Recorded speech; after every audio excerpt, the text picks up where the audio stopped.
Hi, everybody, and welcome to Deborah Kobylt Live. This is our first show of the new year, and wow, if we didn't start this new year with a bang, literally, I've got on my show today John Kobylt of The John and Ken Show. I also happen to share a home with him, but I brought him in today to talk about the issues of what's going on in the news and about Trump's speech this morning. So welcome to our show.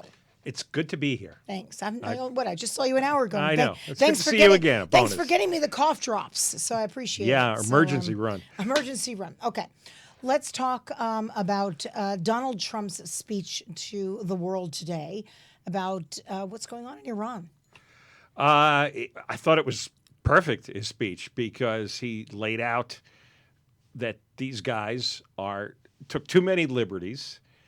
They killed an American contractor a short time ago, badly wounded 4 of our soldiers, and we retaliated right away. We bombed one of their terrorist installations, because they have a lot of them, and killed 25 of their guys.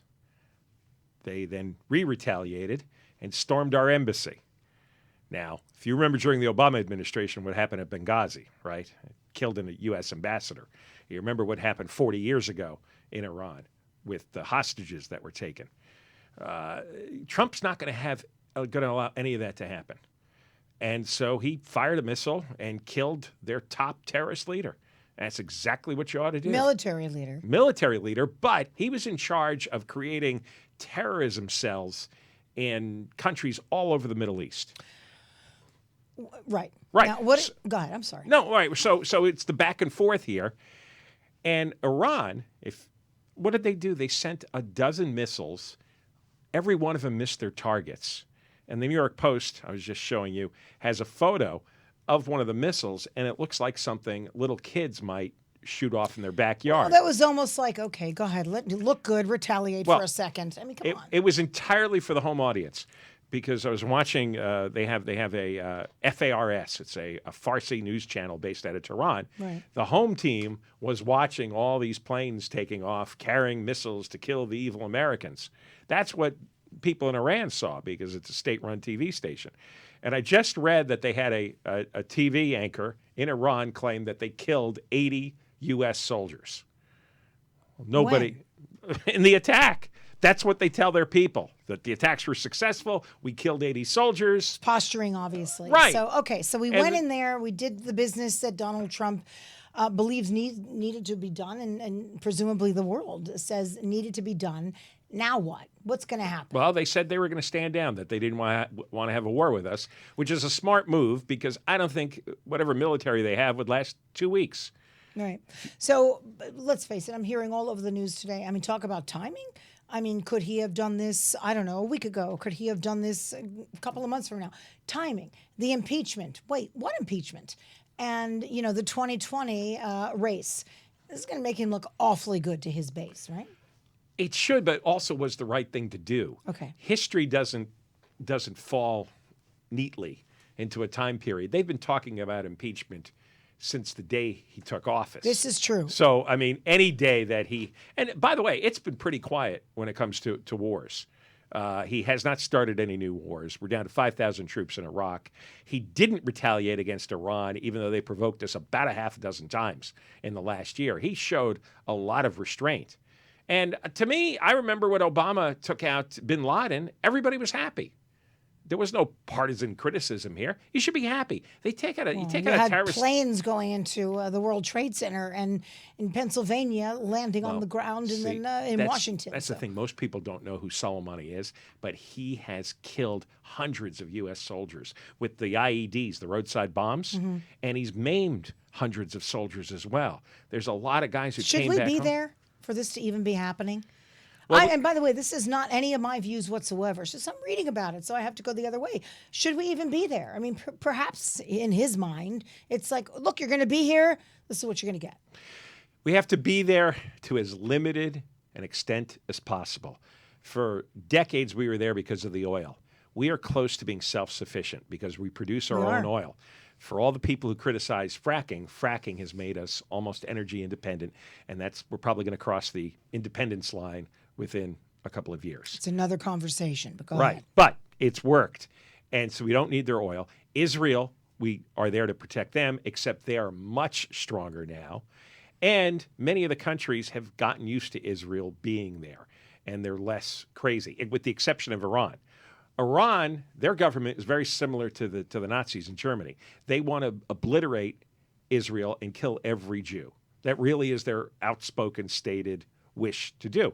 So you do have to keep them in line to some extent. Thirdly, that's one of the centers of the world.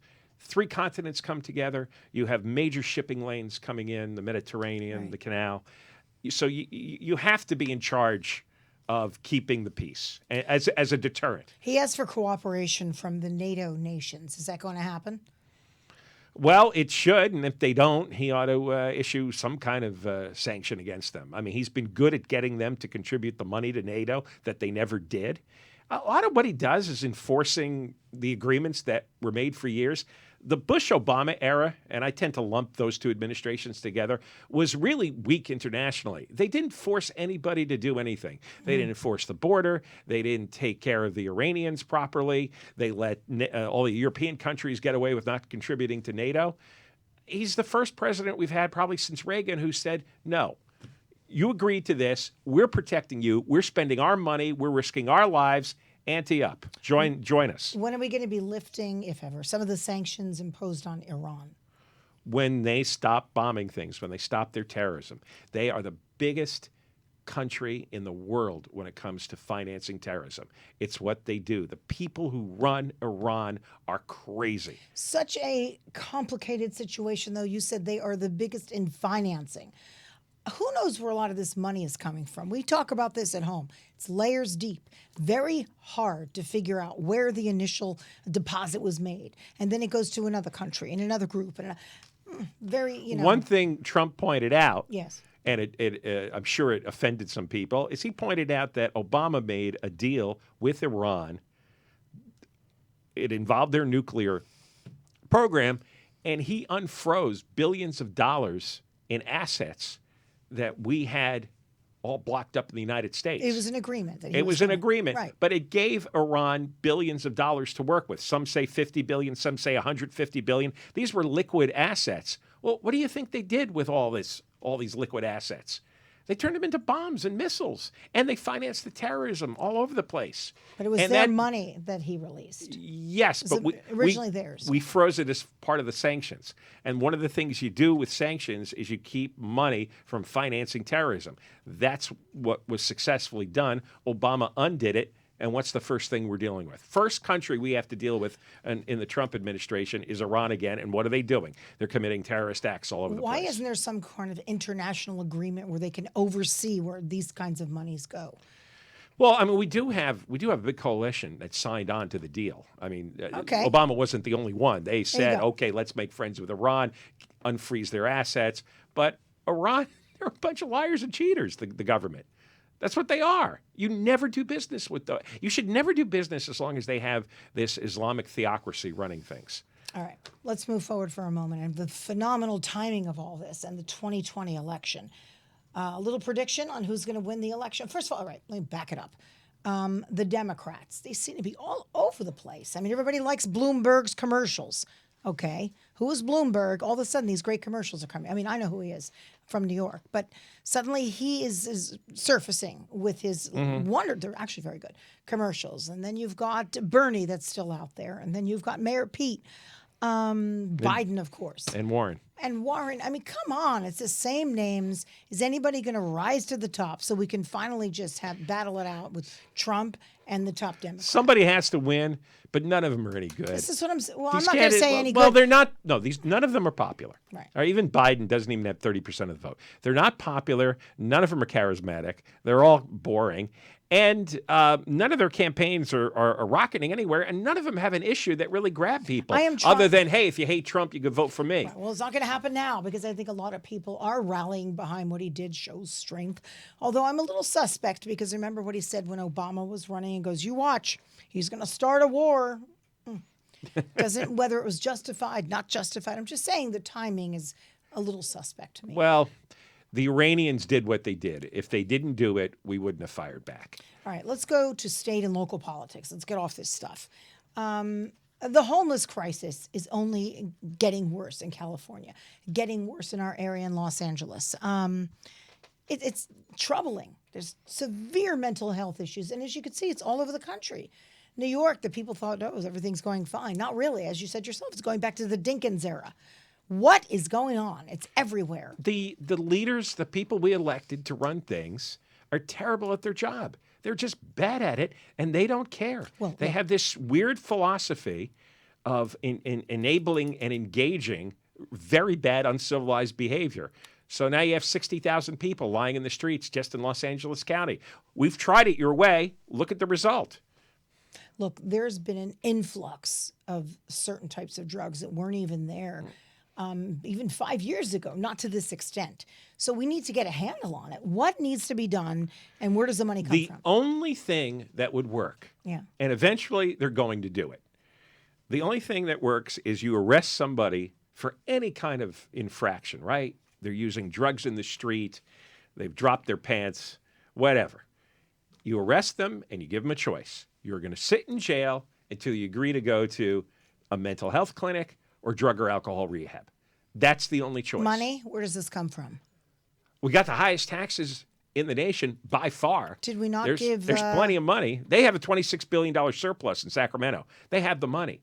This is an intentional decision to allow people to do whatever they want and to give them the freedom to live any way they wish. Okay, so we talk about that, but let's face it, it can't continue. So what do we do? What do our politicians do? What do we do? They're not. There's a few cities who finally said enough, right? We talked about Whittier. If you go through Beverly Hills, you don't see this. You go through Glendale downtown, you don't see this. Whittier, they closed a park the other day because a woman was found dead in a tent. A young girl, 22-year-old girl, yeah. found dead from an overdose in her tent. That was heartbreaking. And that's not compassionate to allow a 22-year-old girl to overdose in public and die. No, so these people claiming compassion are full of it. But there's another city as well that I believe they've had it. They're closing down the home. Aren't they going? For example, Salt Lake City. Yeah. They had a terrible homeless problem. They indulged with this experiment, and it got completely out of hand. So they did what I just said. They started arresting people for the quality of life crimes and put them in jail and said, you got to go get it. Help. We'll pay for the help, but you got to go. And even one of the homeless activists, story was in the USA Today, said, I was against this police sweep. That's the way they phrased it. He goes, but I got to say we're in a better place now. Well, of course you're in a better place. They're getting help, and we don't have to do hopscotch over people's poop. Okay, we need the jail space. Let's talk about LA. We need the jail space to put them in. We need the facilities, the mental treatment facilities. We should be spending. But we're not set up. So what do we need to do to get our politicians to set it up? It's like, look, we have a 1,000 bed, for mental health issues. I mean, we don't even have anything set up. We don't. So how could you arrest them and then put them into treatment when there's no treatment and no place to put them in the jails? Well, there's some limited treatment. But no, there isn't space for everybody. This is what they're supposed to be spending the tax money on. What I would do is look what they do in wartime, right? The military comes in, and they set up in a matter of weeks. They've got barracks. They've got a medical center. They have these pop-up tent buildings, and they create an instant village. That's what we need. That's what we need. Well, I think, Gavin Newsom, where are you? I haven't heard from him about this situation. Garcetti has been quiet, although he comes out every once in a while and talks about the issue, but I never see any solutions. I think we need federal government help. I really do. They do. And this is an emergency. And I think that partly it'll be a campaign tactic, but Trump will probably announce some kind of federal intervention in L.A. and San Francisco, if for nothing else, just to put an international spotlight on how disgusting it's become. And he'll have some limited effect at cleaning it up, and he'll take a victory lap over that. He'll do it for his own purposes. It's always his own purposes. But notice when he started his speech today, he said, the American people, they should be grateful. It's always telling you how to feel about what he did. It's like, enough. But, so of course, if he manages to do this, although I haven't heard anything, I know you have more of a pipeline into what's going on over there. He's hired, and I forget the guy's name, but he's hired a real tough guy to run some federal agency that has jurisdiction over homelessness. And this guy is blunt. He's no BS. Where's he And, from? Where's he out of? I don't remember. I don't remember. Let us know.